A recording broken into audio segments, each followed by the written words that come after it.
Hello everyone, my self Swapnil sir. और इस video में डिस्कस करने वाले हैं क्लास 10th का मैथमेटिक्स। हम लोग डिस्कस कर रहे थे चैप्टर नंबर 4 जो कि है क्वाड्रेटिक इक्वेशन। तो क्वाड्रेटिक इक्वेशन में एक इंपॉर्टेंट टॉपिक आज अपन पढ़ने वाले हैं जो कि है क्वाड्रेटिक फॉर्मूला या फिर उसको श्रीधराचार्य फॉर्मूला से भी जाना जाता है। ठीक है, तो ये जो फॉर्मूला है, जो भी क्वाड्रेटिक फॉर्मूला मैं जो डिराइव करने वाला हूँ, एक एक करके उसको बताऊंगा कि कैसे आया है आफ्टर ऑल ये फॉर्मूला। एंड ऑफ कोर्स ये जो फॉर्मूला है वो एक्चुअल में तुम लोग याद होगा तो मैंने दो मेथड बताए थे। पहला मेथड तो हो गया वैसे ही फैक्टराइजेशन, तीन मेथड बताए थे। पहला मेथड तो हो गया फैक्टराइजेशन मेथड। बाकी दो जो मेथड थे, एक तो कंप्लीटिंग द स्क्वायर मेथड था और एक क्वाड्रेटिक फॉर्मूला था। तो वो दोनों को मैं कलेक्टिवली समझाने वाला हूँ कि दोनों आफ्टर ऑल है क्या। ठीक है, तो कंप्लीटिंग द स्क्वायर का मतलब मुझे परफेक्ट स्क्वायर कंप्लीट करना होगा और ये कंप्लीटिंग द स्क्वायर मेथड से ही मैं ये क्वाड्रेटिक फॉर्मूला को डिराइव करने वाला हूँ। ठीक है, तो चलो यहाँ पे मैं सबसे स्टार्टिंग में पहले तुम लोग को एग्जाम्पल से एक्सप्लेन करता हूँ कि अगर कंप्लीटिंग द स्क्वायर मेथड से करते हैं तो कैसा होता कंप्लीटिंग द स्क्वायर। जैसे कि अब मुझे सोल्यूशन चाहिए क्वाड्रेटिक इक्वेशन के। अब x square minus x plus two is equal to zero, या फिर ऐसे कुछ ले लो, minus two x plus two is equal to zero. यहाँ पे चाहिए तो माइनस भी ले सकते हो। तो जो भी है यहाँ पे एक इक्वेशन है, ध्यान से देखना। ठीक है, तो पहली बात तो अपन ये डिस्कस करते हैं कि ये अच्छा इसका क्वाड्रेटिक फॉर्मूला है फिर कंप्लीटिंग द स्क्वायर मेथड को क्यों यूज करना है, क्या फायदा है इसका यूज करने के लिए। तो देखो हर बार क्या होगा, वो जो फैक्टराइजेशन मेथड जो है, जो बीच वाले टर्म को स्प्लिट करते थे ए सी का प्रोडक्ट निकाल के, हर बार ये पॉसिबल नहीं होगा। तो ऐसे जब केसेस में ऐसा कुछ दिख रहा है कि इसको स्प्लिट नहीं कर सकते हैं, नॉर्मल इंटीजर में कुछ स्प्लिट नहीं हो रहा है, कुछ फ्रैक्शन में स्प्लिट होगा, तो फ्रैक्शन सोच नहीं पाते हो स्प्लिटिंग द टर्म मेथड से। इसलिए ये क्वाड्रेटिक फॉर्मूला या फिर कंप्लीटिंग द स्क्वायर मेथड का यूज किया जाता है। तो सबसे पहले मैं एक्सप्लेन करता हूं कि completing the square after all है क्या। एक बार वो समझ में आ गया तो मैं इसको जनरल फॉर्मूला यानी क्वाड्रेटिक फॉर्मूला बताऊंगा using completing the square method. तो देखो यहाँ पे इक्वेशन दिया हमारे पास, मैं ऐसी रैंडम एग्जांपल ले रहा हूं। तो मुझे क्या करना है, इसको परफेक्ट स्क्वायर बनाना है। तो देखो मैं क्या करूंगा, परफेक्ट स्क्वायर क्या मतलब क्या होता है कि ए प्लस बी का होल स्क्वायर, यहाँ पे लिख देता हूं, ए प्लस बी का होल स्क्वायर क्या होता है, a square plus b square plus 2ab, right. Similarly a minus b का होल स्क्वायर क्या होता है, तो वो होता है a square plus b square minus 2ab। तो मैं क्या कोशिश करूंगा, मैं ये कोशिश करूंगा कि इसको मैं परफेक्ट स्क्वायर में कन्वर्ट करूं कि यहाँ पे देखो x और यहाँ पे भी x है, तो इन दोनों को मुझे परफेक्ट स्क्वायर में कन्वर्ट करना है। तो मैं क्या करूंगा, देखो x जो है, x का स्क्वायर लिख दिया, x स्क्वायर को, पहले वाले टर्म को। फिर मैं लिखता हूं माइनस माइनस जो है वैसे का वैसी टू। देखो यहाँ पे माइनस टू आ रहा है, नेगेटिव है, तो यहाँ पे मैं लिखूंगा इस तरीके से, देखो minus two into x into one. तो देखो यहाँ पे एक चीज क्या दे रही है कि ये ए स्क्वायर दिख रहा है माइनस 2ab। तुम जो तो फॉर्मूले में पहले इसको लिख सकते हो ताकि याद रखने के लिए, दोनों वैसे सेम ही है, कुछ अलग तो वैसे है नहीं उसमें। ये फॉर्मूला ये है एंड ये फॉर्मूला इस तरीके से, ठीक है। तो ये दोनों फॉर्मूले का यूज देखो कैसे करते हैं। तो मुझे क्या करना है, माइनस टू, ए तो हमारे पास है x, b की वैल्यू 1 है, ठीक है। तो इसका मतलब मुझे अगर इसको परफेक्ट स्क्वायर बनाना है तो देखो ये ए स्क्वायर बन गया, माइनस टू ए बी बन गया, लेकिन बी स्क्वायर गायब है। तो मैं क्या करूंगा, इसको कंप्लीट करना है मुझे स्क्वायर, तो यहाँ पे मैं एक बी स्क्वायर, और यहाँ पे देखो बी क्या है, ये बी है, ये ए है, और ये ए स्क्वायर देख सकते हो, ए इनफैक्ट पूरा ए का स्क्वायर दिया हुआ है। तो देखो a square minus two a b, तो इसका मतलब बी की वैल्यू कितनी है, तो बी की वैल्यू है 1। तो इसका मतलब मुझे यहाँ पे क्या ऐड करना पड़ेगा, मुझे ऐड करना पड़ेगा 1 का स्क्वायर। बट मैंने अगर 1 का स्क्वायर ऐड किया है तो मुझे सब्ट्रैक्ट भी करना पड़ेगा 1 का स्क्वायर, क्योंकि इक्वेशन को सही से मेंटेन करना है ना, इक्वेशन गलत नहीं होना चाहिए, जो इक्वेशन दिया उसी के हिसाब से चलेंगे हम लोग, और फिर जो बचा है उसको वैसे का वैसे ही लिखेंगे। तो देख सकते हो अब इक्वेशन क्या बनने वाली है। तो इसका मतलब इक्वेशन जो बन जाएगी यहां से लेके यहां तक, तो ये परफेक्ट स्क्वायर हो रहा है, इसलिए इसको बोलते हैं कंप्लीटिंग द स्क्वायर। जो यहाँ पे टर्म्स नहीं है उसको हम लोग कंप्लीट कर रहे हैं ताकि वो जो बचेगा वो परफेक्ट स्क्वायर बचेगा। तो देखो ये है a square minus two a b, और ये बन रहा है बी का स्क्वायर, तो ये बन रहा है ये वाला फॉर्मूला जिसको हम लोग क्या लिख सकते हैं, ए माइनस बी का होल स्क्वायर। तो देखो ये क्या बन जाएगा, ए तो एक्स है और माइनस बी तो 1 है, एक्स माइनस 1 का होल स्क्वायर। और यहाँ पे कितना बचा, देखो यहां से लेके यहां तक पूरा परफेक्ट स्क्वायर है, माइनस 1 माइनस 2 इक्वल टू 0। तो देखो ये क्या बन जाएगा, x माइनस 2 का स्क्वायर, इन दोनों को उधर भेज रहा हूं, 1 प्लस 2 हो जाएगा जो कि 3 हो जाएगा। और फाइनली जब सॉल्व करेंगे तो ये बन जाएगा, दोनों साइड को स्क्वायर रूट ले लो, तो अंडर रूट, ये अंडर रूट प्लस माइनस आएगा, क्योंकि अगर देखो अगर a suppose m square equal to 4 है तो m की वैल्यू हम लोग क्या लिखते हैं, +2 भी आ सकती है और -2 भी आ सकती है। इसलिए यहाँ पे प्लस एंड माइनस दोनों वैल्यूज लेने के लिए मैंने क्या किया, प्लस माइनस √3। ठीक है, फिर इसके बाद ये अंडर रूट और ये स्क्वायर कैंसिल हो जाएगा, बचेगा क्या, x-1 is equal to plus minus √3। बस अब x की वैल्यू दो वैल्यूज आ रही है, देखो 1 -1 को उधर भेजो तो 1 प्लस माइनस √3। देयरफॉर सॉल्यूशन जो होंगे वो क्या आएंगे, दो सॉल्यूशन दिख रहे होंगे तुम्हें, एक दिख रहा है 1 प्लस √3 एंड एक दिख रहा है 1 माइनस √3। तो देख सकते हो इस क्वाड्रेटिक इक्वेशन के जो सॉल्यूशंस है वो है इरेशनल सॉल्यूशंस। ये भी एक इरेशनल नंबर है एंड ये भी एक इरेशनल नंबर है। तो इसलिए ऐसे जब क्वाड्रेटिक में जब स्प्लिटिंग द मिडिल टर्म का काम नहीं कर सकते हैं, उसके लिए मुझे कंप्लीटिंग द स्क्वायर मेथड का या फिर क्वाड्रेटिक फॉर्मूला उसका यूज करना पड़ेगा। अब देखो जो क्वाड्रेटिक फॉर्मूला है जो तुमने शायद स्कूल में पढ़ा भी होगा, तो उसको डिराइव करके बताऊंगा, वो भी डेरिवेशन कैसे होगा। बस ये जो मेथड तुमने अगर समझ में आया अच्छे से तो इसी मेथड का यूज करते हुए करेंगे। ठीक है, तो देखो जनरल इक्वेशन मान लेते हैं क्वाड्रेटिक का, ax² plus bx plus c is equal to 0। ठीक है, यहाँ पे a of course not equal to 0 है एंड abc जो है वो रियल कांस्टेंट है, ये तो मैंने पहले बताया भी था। तुम लोग क्या करोगे, ये जो दो टर्म्स है पहले x के, उनको तुम्हें परफेक्ट स्क्वायर बनाना है। ठीक है, तो ध्यान देना अभी परफेक्ट स्क्वायर कैसे बनाएंगे। तो सबसे पहले क्या करेंगे, a को तो कॉमन ले लेते।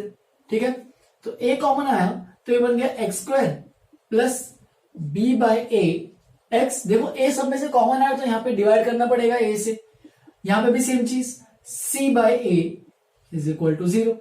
अब मैंने स्टार्टिंग में देखो क्या माना है कि a की वैल्यू नॉट इक्वल टू 0 है, मतलब ये तो 0 नहीं हो सकता है। तो इसका मतलब अगर देखो ऐसे कुछ होता है, एक्स वाई अगर इक्वल टू 0 है और अगर ये 0 नहीं है, इसका मतलब ये 0 होगा। ठीक है, तो इसका मतलब ये तो क्लियर हो गया कि अगर a 0 नहीं है तो b by a x² plus b by a x plus c by a is equal to 0। ठीक है, तो ये इक्वेशन बन गई हमारी, ये और ये इक्वेशन दोनों सेम ही है, बस a मल्टीप्लिकेशन का फर्क है और कुछ नहीं। तो इसके जो भी सॉल्यूशन आएंगे इसके भी सेम सॉल्यूशन आने चाहिए। ठीक है, अब देखो सेम कंप्लीटिंग द स्क्वायर वाला। अब देखो यहाँ पे क्या करना है, सबसे पहले जो पहला टर्म है वो देखो a² आना चाहिए, तो यहाँ पे x² है तो इसको x का होल स्क्वायर लिख दिया मैंने। फिर उसके बाद प्लस है यहाँ पे, फिर देखो प्लस वाला तो ऊपर वाला फॉर्मूला यूज होगा, माइनस वाला है तो देखो नीचे वाला फॉर्मूला यूज होगा, बस डिपेंड करता है कौन सा वाला फॉर्मूला तुम्हें यूज करना है। तो प्लस 2ab, तो 2 तो आना ही है, हर बार परफेक्ट स्क्वायर में तो 2 आता ही है। a की जगह पे क्या है, देखो तो a की जगह में x है। ठीक है, तो अब देखो क्या बचा है, तुम्हें हर बार ये सोचना है, जैसे कि यहाँ पे देखो, यहाँ पे तो कुछ बचा ही नहीं था, 2x आया, यहाँ पे ऑब्वियस सी बात है कि 2x इंटू 1 तभी तो जाके 2x आएगा। लेकिन देखो यहाँ पे 2x into what should be equal to b by a x. तो देख सकते हो यहाँ पे b भी एब्सेंट है तो b न्यूमरेटर में आना चाहिए और a भी एब्सेंट है, b a डिनोमिनेटर में आना चाहिए। लेकिन यहाँ पे ये वैल्यू कितनी आएगी, देखो 2x b बाय a। तो इसका मतलब तुम्हें यहाँ पे 2 से जो मल्टीप्लीकेशन हुआ है उसको तुम्हें डिवीजन में हटाना भी पड़ेगा, तो इसलिए यहाँ पे 2 से मल्टीप्लाई डिवाइड कर दिया।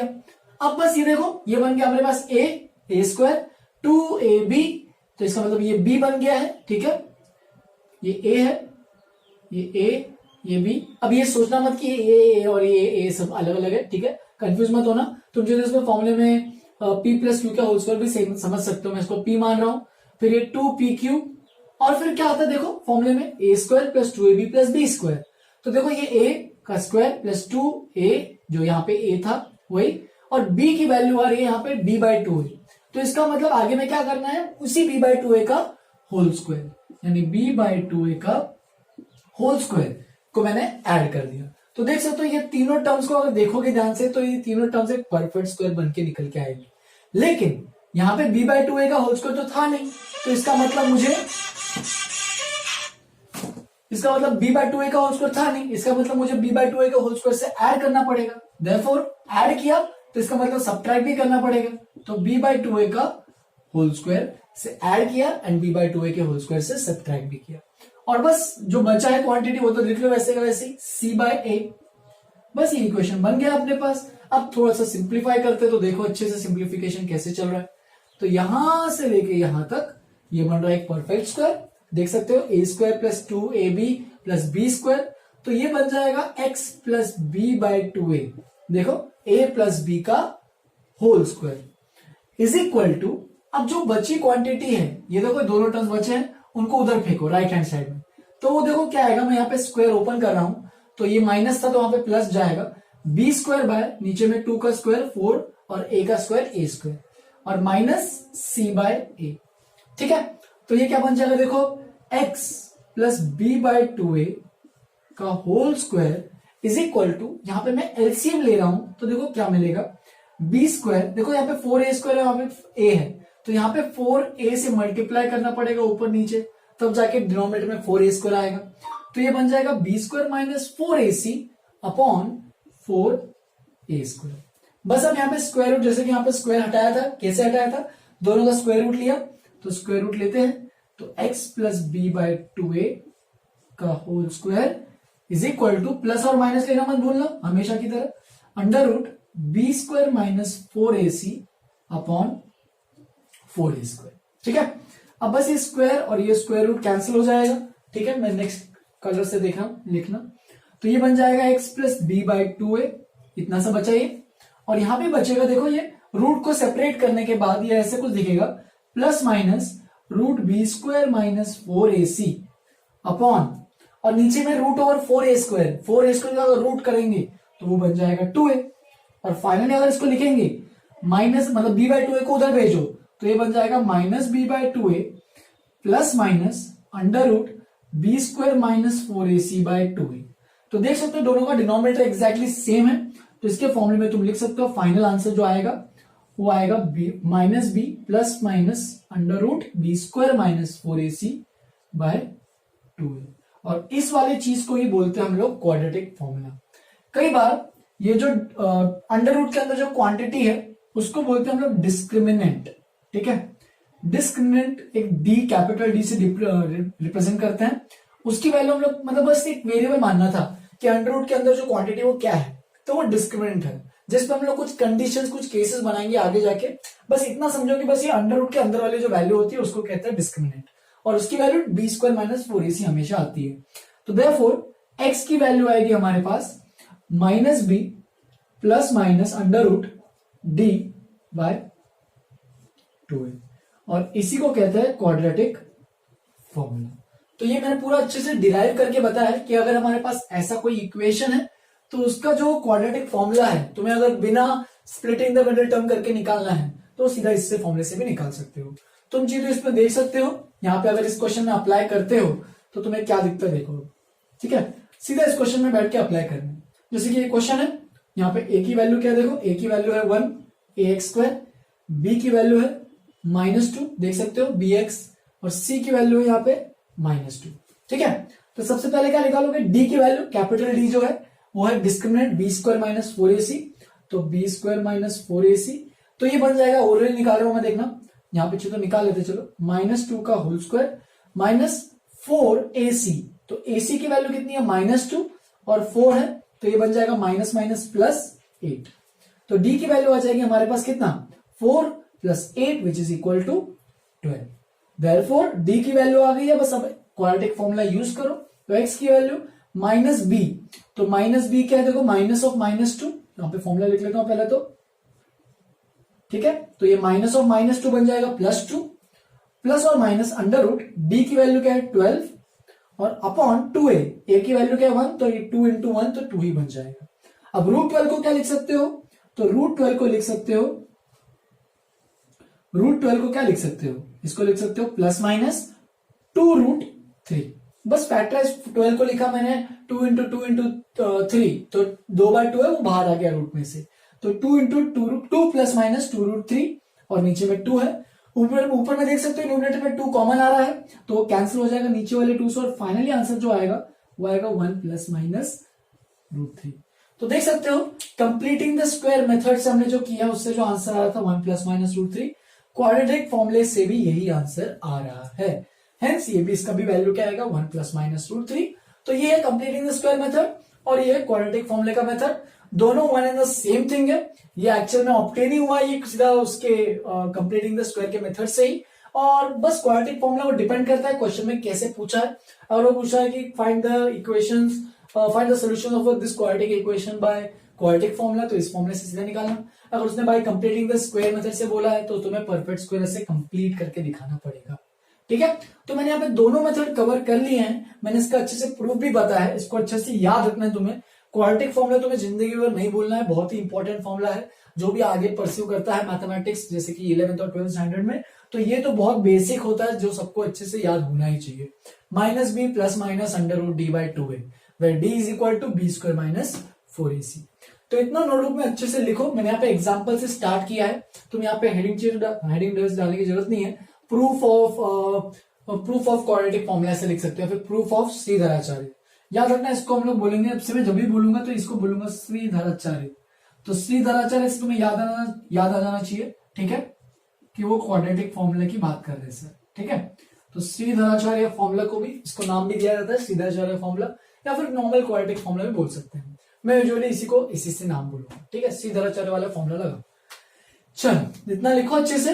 मैं कुछ एग्जांपल्स कराता हूँ आज के लिए, और फिर यहीं पे फिर खत्म करेंगे। 2 ही एग्जांपल्स करूंगा, ज्यादा लंबा लेक्चर नहीं लगती। नेक्स्ट तुम्हारा जो वीक है उसमें तुम्हारे डाउट सेशन तो है ही ऑफकोर्स, एंड ऑफकोर्स एग्जाम भी है तुम्हारी, जो भी सब्जेक्टिव पेपर है, तो तुम्हें पहली मंडे को ही है, तो उसके लिए थोड़ा अच्छे से प्रिपेयर करो।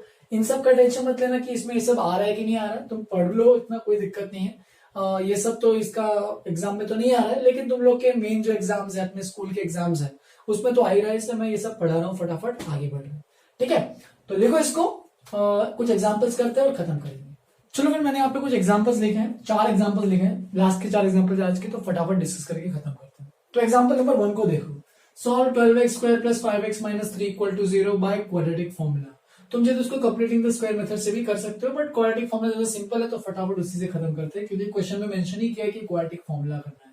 तो a की वैल्यू 12 है, b की वैल्यू 5 है, c की वैल्यू -3 है, तो डिस्क्रिमिनेंट कैपिटल D निकालोगे, b square minus 4ac, b square हो जाएगा 5 का स्क्वायर 25 माइनस 4ac हो जाएगा 12 इंटू -3, तो ये बन जाएगा d की वैल्यू कितनी आ रही है 25 plus 12 144, which is equal to कितना बन जाएगा 169। ठीक है, तो d की वैल्यू आ गई 169। Therefore using quadratic formula x equal to minus b plus minus under root D by 2a, तो ये बन जाएगा -5 plus minus under root 169 by 2 into a which is equal to 12। तो ये बन जाएगा x की वैल्यू -5 अंडर रूट 169 होता है 13 बाय, ये नीचे में आ जाएगा 124। अब देखो प्लस और माइनस है तो 2 वैल्यूज आएंगी यहाँ पे। ठीक है, x की value -5 plus 13 by 24 which is equal to 30 minus 5 कितना हो जाएगा, तो 30 माइनस 5 हो जाएगा 8 by 24 which is equal to 1/3। तो x की एक वैल्यू आ रही है 1/3, ठीक है, और दूसरी वैल्यू आ रही है वो भी कैलकुलेट करते हैं, -5 माइनस 13 बाय 24, और ये बन जाएगा x इक्वल टू -18 बाय 24, तो ये बन रहा है 3 6 18 या फिर 6 3 18 6 4 24, तो x की वैल्यू बन रही है -3/4। तो देख सकते हो 2 सॉल्यूशंस आ रहे हैं फ्रैक्शन के अंदर, एक 1/3 और एक -3/4। तुम चाहिए तो अगर वेरीफाई करना है तो तुम ये भी कर सकते हो कि 1/3 इसमें पुट करो, जैसे कि अगर 1/3 इसमें पुट करोगे तो 1/9, तो 12/9 बन जाएगा, 12/9 हो जाएगा 4/3।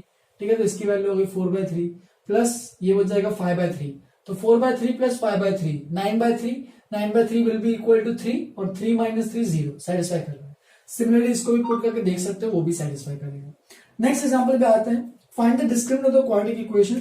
तो इसमें तो और कुछ बोला नहीं है, इसमें बोला कि डिस्क्रिमिनेंट निकालो, तो उतना ही फटाफट निकालेंगे। सिंपल क्वेश्चन है, देखो देख सकते हो, b स्क्वायर माइनस 4ac, -4 का स्क्वायर तो बन जाएगा +16 -4 इंटू 1 इंटू 1, तो d की वैल्यू कितनी आएगी 16 minus 4 which is equal to 12, and as simple as that ये भी क्वेश्चन हो गया। Next example number 3, find the discriminant of the equation is this equal to 0 is 1। तो उसने क्या बोला है, इस इक्वेशन में डिस्क्रिमिनेंट जो है वो 1 है। ठीक है, तो a की वैल्यू है 6, b की वैल्यू एक्चुअल में -b है इस क्वेश्चन में, एंड c की वैल्यू है 2। तो बस यहाँ पे डिस्क्रिमिनेंट भी दिया है, वो भी लिख लेता हूं, डिस्क्रिमिनेंट इक्वल टू 1। तो d की वैल्यू क्या है b square minus 4ac which is equal to 1, तो मैं इसको लिखूंगा b स्क्वायर, तो -b है b की वैल्यू, तो -b का स्क्वायर यहाँ पे लिख देते वैसे का वैसे, -4 into 6 into 1 is equal to 1। तो बस यहाँ पे कैलकुलेट करते जाओ, तो -b का स्क्वायर करोगे तो प्लस ही आएगा, वो आएगा b square is equal to, ये हो जाएगा माइनस, यहाँ पे लिख देता हूं पहले वैसे जैसा दिया है, -24 equal to 1 implies b square की वैल्यू आ जाएगी 25 देयरफॉर बी के दो वैल्यूज आ रहे हैं, वो है प्लस माइनस 5। यहाँ पे लोग बहुत गलतियां क्या करते हैं कि बी स्क्वायर इक्वल टू 25 आया तो बस एक ही वैल्यू लिख के छोड़ देते हैं, लेकिन यहाँ पे दोनों बी प्लस भी पॉसिबल है और माइनस भी पॉसिबल है, तो हेंस प्लस एंड माइनस 5। ठीक है, और सिमिलरली आज का एक लास्ट एग्जांपल, उसको भी फटाफट खत्म करते हैं। तो देखो ऐसे क्वेश्चंस को तुम्हें अगर स्प्लिटिंग द मिडिल टर्म से करना होता है तो वो भी कर सकते हैं, उसमें कोई दिक्कत नहीं है। जैसे कि देखो 6√3 है, तो दोनों को a एंड c को मल्टीप्लाई करो तो 6 3 18, तो 18 के फैक्टर्स तुम बैठ के निकाल सकते हो। तो 18 के फैक्टर्स में अगर तुम्हें निकालना है तो ये 2 9 3 3, तो देखो 3 3 9 9 और 2, तो इसको 9 और 2 में स्प्लिट करो, काम हो जाएगा। ठीक है, लेकिन इसको उससे करते हैं क्योंकि अभी अभी हमने क्वाड्रेटिक फॉर्मूला सीखा है, तो उसी का यूज करके हुए निकालेंगे। तो a की वैल्यू √3, b की वैल्यू 11, c की वैल्यू 6√3। बस अब कैलकुलेट करो डिस्क्रिमिनेंट सबसे पहले, तो b square minus 4ac, b की वैल्यू 11 का स्क्वायर माइनस 4√3 इंटू 6√3, तो इस तरीके से मल्टीप्लाई करना है। तो ये बन जाएगा d की वैल्यू 11 स्क्वायर यानी 121 माइनस, तो 4 6 बन जाएगा 24, √3 इंटू √3 बन जाएगा 3। हेंस अगर कैलकुलेट करते हैं डिस्क्रिमिनेंट की वैल्यू तो 121 माइनस ये कितना हो जाएगा 24 3 4 3 12, और ये बन जाएगा 72। तो d की वैल्यू आ जाएगी, d की वैल्यू हमारे पास कितनी आएगी 11 minus 2 which is equal to 9, और 11 माइनस 7 49। तो d आ गया हमारे पास 49। देयरफॉर x की वैल्यू जो है वो निकाल लेते हैं क्वाड्रेटिक फॉर्मूले से, minus b plus minus √d/2a। Therefore x की वैल्यू आ जाएगी माइनस b, तो माइनस b की वैल्यू आएगी माइनस 11, ठीक है, b की value plus minus √49/2a, a की वैल्यू है √3। देयरफॉर अगर सॉल्व करेंगे तो ये बन जाएगा माइनस 11 प्लस माइनस 7/2√3। बस अब दो केसेस लेते हैं, पहला वाला minus 11 plus 7/2√3 which will be equal to minus कितना 4/2√3, तो ये बन जाएगा माइनस 2/√3। तुम जितने इसको रैशनलाइज भी कर सकते हो, मतलब √3 ऊपर नीचे मल्टीप्लाई डिवाइड कर दो, तो ये आ जाएगा माइनस 2√3/3, ये एक सोल्यूशन आएगा। और दूसरा सोल्यूशन भी कैलकुलेट करते हैं, माइनस 11 माइनस 7/2√3, तो ये बन जाएगा माइनस 18/2√3, तो ये बन जाएगा माइनस 9/√3, और वापस अगर इसको रैशनलाइज करोगे तो ये बन जाएगा माइनस कितना 9√3/3, ठीक है। और अगर और भी सिंप्लीफाई करते हो 3 1 3 3 तो ये बन जाएगा माइनस 3√3। तो दो सोल्यूशन आ रहे हैं इसके, माइनस 2√3/3 और एक आ रहा है माइनस 3√3। तो इस तरीके से इसके तुम चाहिए तो method splitting the middle term से भी निकाल के देख सकते हो, यही आंसर एग्जैक्टली आएगा। तो लिखो इसको अच्छे से, जो भी मैंने अभी आज क्वेश्चंस करा है, बहुत सिंपल से क्वेश्चंस है आज के, ठीक है। नेक्स्ट क्लास में मैं ये बताऊंगा, सपोज अगर डी की वैल्यू, सोचो यहाँ पे जो फॉर्मूला लिखा हमारे पास, सपोज ये डी की वैल्यू अगर 0 हो गई, या फिर डी की वैल्यू नेगेटिव हो गई, या फिर डी की वैल्यू पॉजिटिव है, तो उन सब चीजों के लिए मैं केसेस बनाऊंगा, अच्छे तुम लोग को एक्सप्लेन करूंगा। नेक्स्ट जो टॉपिक है उसको बोलते हैं नेचर ऑफ रूट्स, ठीक है। तो नेचर ऑफ रूट्स यानी अलग अलग रूट्स, अलग अलग केसेस, अलग अलग कंडीशंस क्या क्या बनती है based on this value of discriminant. Discriminant के अलग अलग वैल्यूज के लिए अलग अलग रूट्स बनेंगे, तो मैं नेक्स्ट क्लास में एक्सप्लेन करूंगा, जो कि शायद नेक्स्ट टू नेक्स्ट वीक में ही लेने को मिलेगी। तब तक के लिए इसको अच्छे से नोटबुक में लिखो, जो भी डाउट है, जो भी दिक्कत है उसको समझो, मतलब मुझे पूछो और पूरा कंसेप्ट को समझो, ठीक है। और होमवर्क में मैं कुछ नहीं दे रहा हूँ, ठीक है। तुम लोग अभी प्रिपेयर करो ना एग्जाम के लिए अच्छे, जितना मैंने दिया है एग्जाम के सिलेबस में, बस क्वाड्रेटिक इक्वेशन यहाँ तक टिल टॉट है, बस जितना पढ़ा है। मेन जो पहले 3 चैप्टर्स उस पर अच्छे से कॉन्सेंट्रेट करो, ठीक है। चलो फिर यहीं पे खत्म कर रहा हूं मैं आज का लेक्चर। नेक्स्ट वीक में नेक्स्ट लेक्चर होगा, तब तक के लिए थोड़ा सा रिवीजन करते रहो, और अगर कोई भी डाउट है तो पूछते रहो। चलो फिर यहीं पे खत्म करते हैं। Have a good day, enjoy.